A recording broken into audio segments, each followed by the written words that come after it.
நடிகர் சரத்பாபுவுக்கு இறுதி அஞ்சலி செலுத்திய பின்னர் செய்தியாளர்களை சந்தித்த ரஜினிகாந்த் தனக்கு குடைப்பிடிக்க வேண்டாம் என உதவியாளரிடம் கூறிய காட்சிகள் இணையத்தில் தீயாக பரவி வருகிறது. நடிகர் சரத்பாபு உடல்நலக்குறைவு காரணமாக மே 22ஆம் தேதி காலமானார்.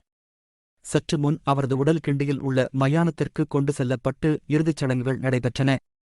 200க்கும் மேற்பட்ட தமிழ் மற்றும் தெலுங்கு மொழிப்படங்களில் நடித்த மூத்த நடிகர் சரத்பாபு உடல்நலக்குறைவு காரணமாக நேற்று காலமானார். ஹைதராபாத் மருத்துவமனையில் சிகிச்சை பெற்று வந்த நிலையில் சிகிச்சை பலனின்றி அவர் காலமானார். நடிகர் ரஜினிகாந்த் இன்று காலையிலேயே சரத்பாபுவின் உடலுக்கு நேரில் சென்று அஞ்சலி செலுத்தினார். கருப்பு சட்டை அணிந்து கொண்டு கலங்கிய கண்களுடன் நடிகர் ரஜினிகாந்த் அஞ்சலி செலுத்திய காட்சிகள் அனைவரையும் உலுக்கியது.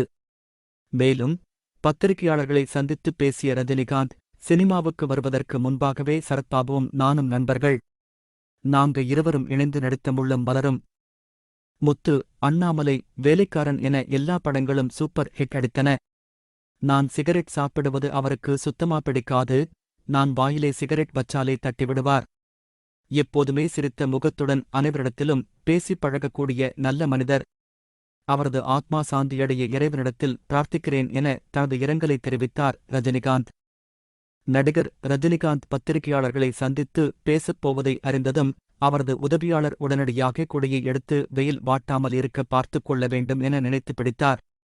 ஆனால் அதை நோட் பண்ண ரஜினிகாந்த் நண்பர் உயிரிழந்த நிலையில் வேதனையில் வாடி வரும் நிலையில் தனக்கு எதுக்கு குடை, மடக்கி வைங்க என உதவியாளருக்கு புரிய வைக்க குடையுடன் அவர் அங்கிருந்து நகர்ந்து சென்றார். சூப்பர் ஸ்டார் ஆகஸ்ட் ரஜினிகாந்த் இருந்தாலும் இப்படியிருக்கும் எளிமைதான் அவருக்கு இத்தனை கோடி ரசிகர்களை சேர்த்துள்ளது என ரஜினி ரசிகர்கள் அந்த வீடியோவை அதிகளவில் ஷேர் செய்து வருகின்றனர். Thank you for watching my video. Please subscribe my channel, click the bell icon for my new video notification.